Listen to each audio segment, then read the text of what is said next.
Part 1. You are going to hear a conversation between Angela and Mr. Ray. Angela is applying to join the library. Listen to the conversation and complete the form below. First, you have some time to look at questions 1 to 5.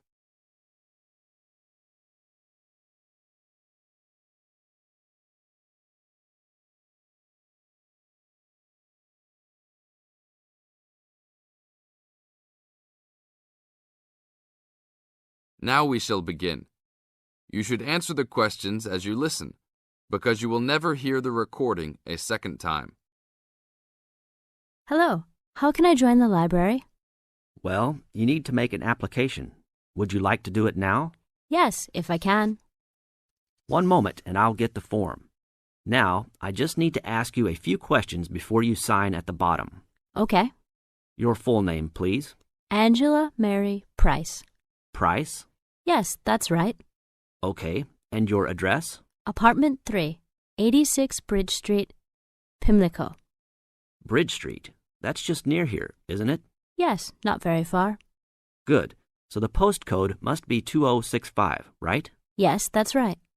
Now, your telephone number. I need both home and work if you have them. My home number is 8763-5142, and work is 8456-1307. Do you need anything else, like ID or something?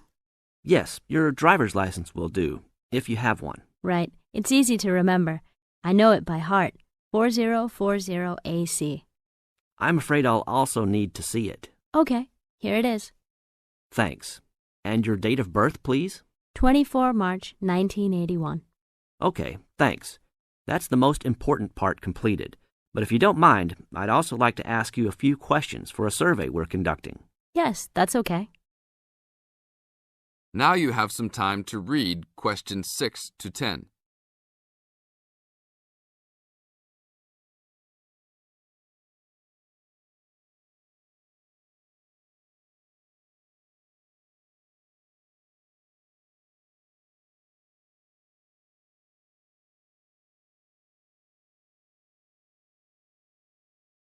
As the conversation continues, answer questions 6 to 10. What kind of books do you like to read? Here's a list to look at. Oh, it varies from time to time, but I always like to relax and learn about other countries I might visit one day. I don't like anything too heavy or serious, unless it's about animals or the environment. I'm not really into sport very much. Anything else? Well, I do like entertaining at home. You know, dinner parties. So I suppose you'll have something for me in that line. The pictures in those books always make me hungry, although they never seem to turn out exactly as they look in the books. Fine. I think that's all I need now, except I need you to sign here on the application form. Oh, and I almost forgot. The membership fee is $20, which is refundable if you no longer stay a member. There you are. Do I sign at the bottom here? Yes, that's right. You can borrow books now if you wish, although your membership card won't be ready until next week. So if you want to borrow today, you can pick up your card when you return your first books. That's if you want to take some now. I think I will, but I'll have a look around first. Okay, take your time. That is the end of Part 1. You now have half a minute to check your answers.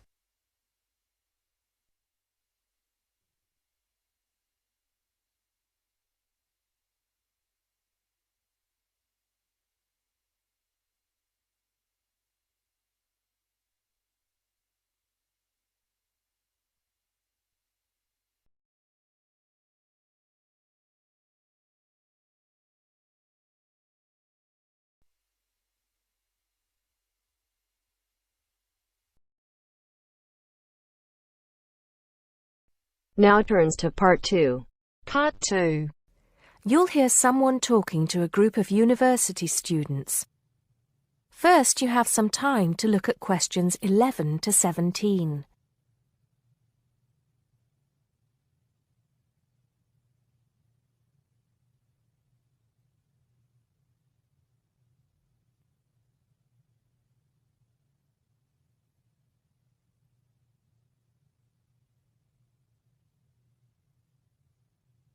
Now listen carefully and answer questions 11 to 17. Good morning, everybody, and welcome to Upton University. I hope you are settling in and beginning to find your way around. I know how confusing it can be when you start life at university, and that's why we have Freshers Week to help you find your feet. Before I go any further, I should perhaps introduce myself. My name is Sally Jackson, and I am the Secretary of the Students' Union, which has organized this week of events for you. You will usually find me in the office on the first floor of this building when I'm not attending lectures. Anyway, down to business. Of course, there are a few things that you are obliged to get done during your first week here.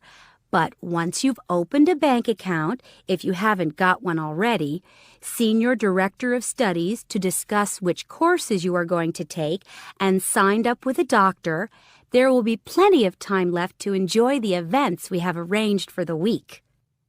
And have we got a lot lined up for you? Throughout the week from Monday to Friday, every morning starting at 10 a.m., there will be orientation and welfare events. These will include tours of the campus, which, as you have probably noticed, is the size of a small town with 9,000 residential students, as well as sessions on developing study skills. We also have tours of Upton itself arranged for you, with a bus leaving from outside this building every afternoon at 5 o'clock. There are a number of interesting things to do and see in and around Upton, so you can expect visits to the castle and museum as well as the popular Ghost Walk. You'll need to sign up for this one, as numbers are limited.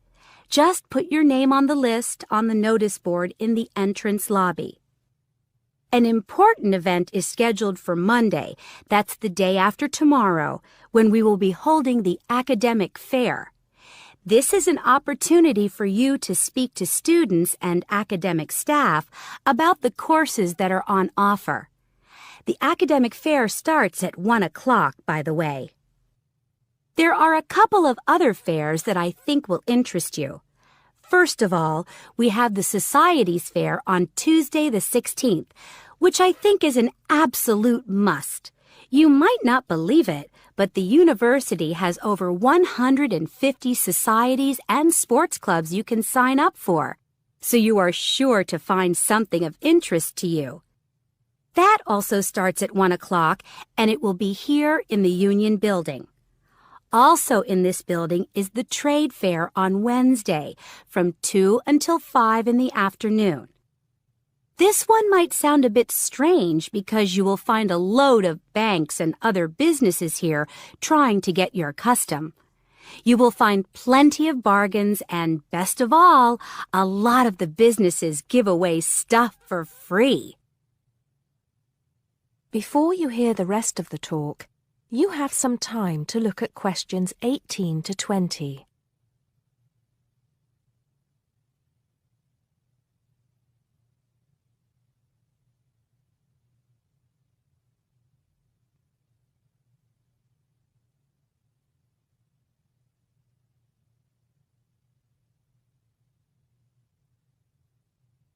Now listen and answer questions 18 to 20.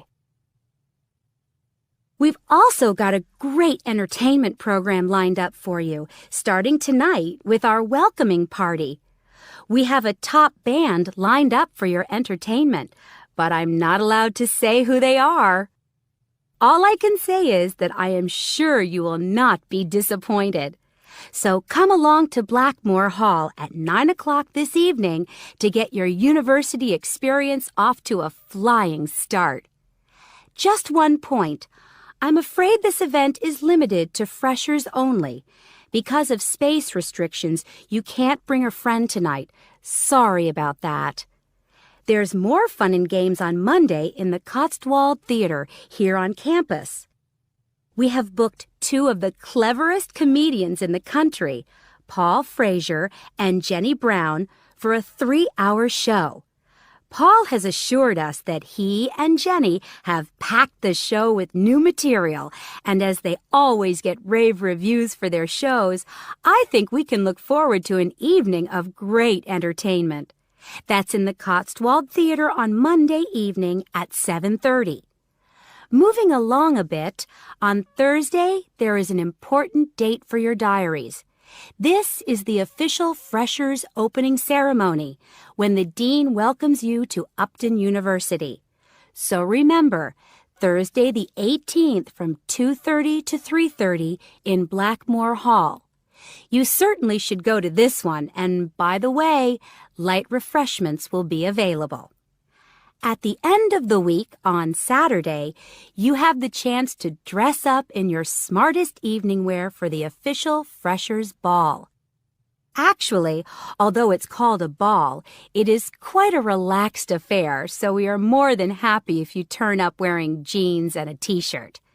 The important thing is to relax and enjoy yourselves. Time and place are the same as for this evening's party. Blackmore Hall from 9 in the evening to 3 o'clock in the morning. Right. I think I've covered the most important and exciting events we have lined up for you, but there will be plenty of other things going on throughout the week, so remember to check the notice board in the entrance lobby regularly. Enjoy the rest of the day, and I look forward to meeting as many of you as possible this evening at the welcoming party. That is the end of part 2. You now have half a minute to check your answers.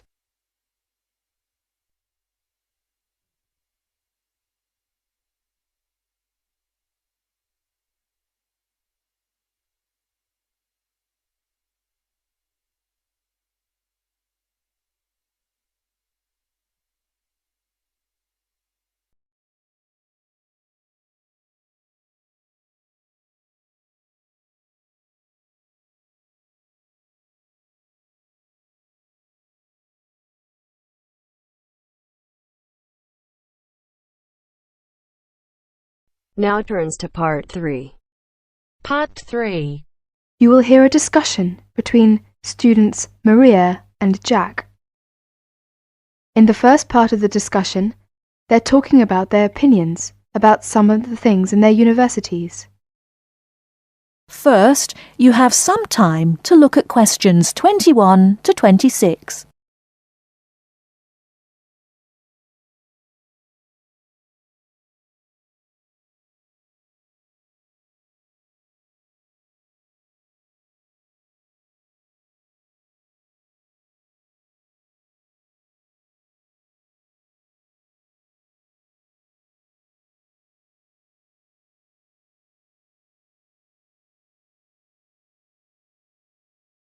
Now listen carefully and answer questions 21 to 26.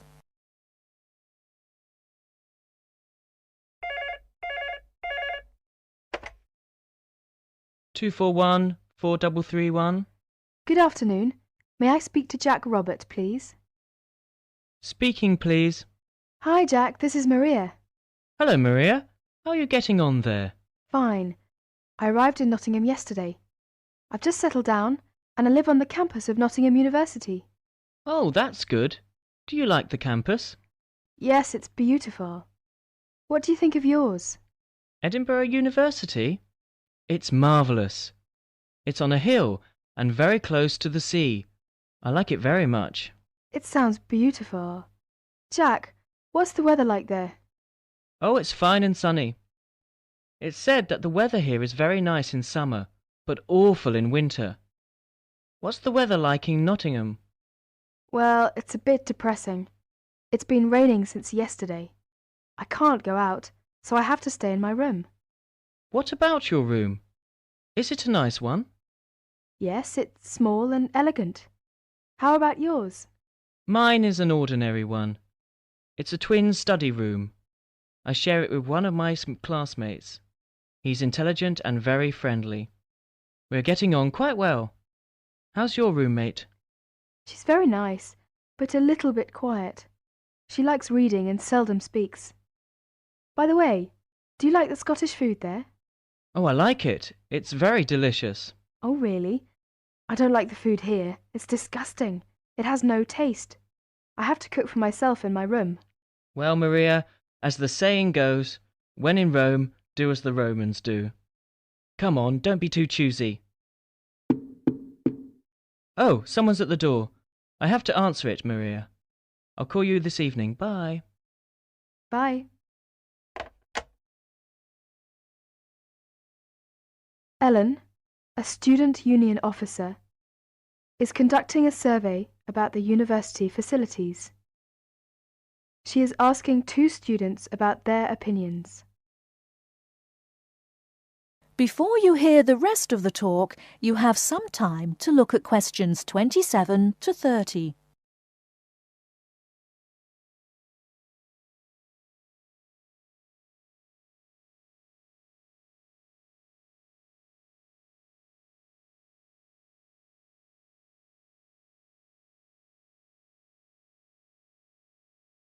Now listen and answer questions 27 to 30.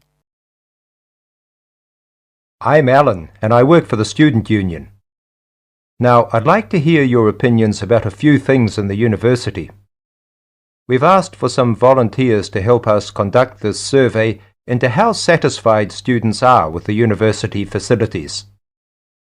First of all, let's take the lecture rooms. We could score them, for instance, 1 is excellent, 2 satisfactory, 3 rather poor, and 4 really bad. Robert, you first, please. What do you think about the lecture rooms here? Not so good, I'm afraid. I would score 3. They're too small for one thing. Sometimes we can hardly find a seat. Yes, but that doesn't happen very often. Personally, I think they're all right. They're comfortable and the acoustics are quite reasonable. It doesn't matter where you sit, you can always hear the lecture. I would give 2 for them. How do you feel about the car parking facilities? Are they adequate? You must be joking. I can never find a car parking space when I need one, and when I finally do, it's a very long walk to the university's teaching building. I'd give it a 4. I'm afraid I also agree. We need more car parks urgently. This is perhaps one of the major shortcomings of this campus. It gets a 4 from me as well. I come to the university 20 minutes early just so I can drive around looking for a parking space. What about the computer centre then? I think it's first class. The software base contains a large selection of learning programs, language games, and word processing facilities. I would give a score of 1. I quite agree with you. It's very modern and also under the supervision of qualified staff who can offer help to us while we work, should we need them. Oh, good. Well, what do you think of the library facilities? Let's say the periodical room first. Well, I've scored that 3. I'm sorry to have to say, but, I think the room has poor lighting, and I'm disappointed about that. I've given it a score of 1. As far as I'm concerned, it's excellent and well stocked. Thank you, Robert and Mary. Now, let's turn to the photocopying facilities. I would give it a score of 2. Personally, I think it's all right and it's very helpful. Huh? I would score 3. I think it's too expensive for photocopying, and there are not enough machines. Sometimes we have to stand in a line. Okay. Now, let's talk about the... That is the end of part 3. You now have half a minute to check your answers.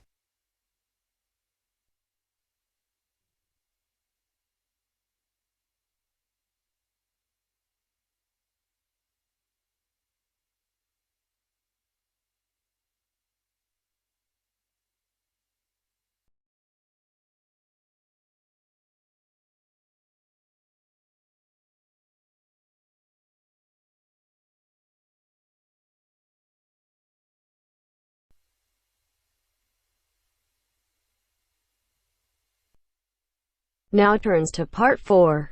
Part 4. You are going to hear a lecture about the geographic information about Australia. You now have some time to read questions 31 to 40.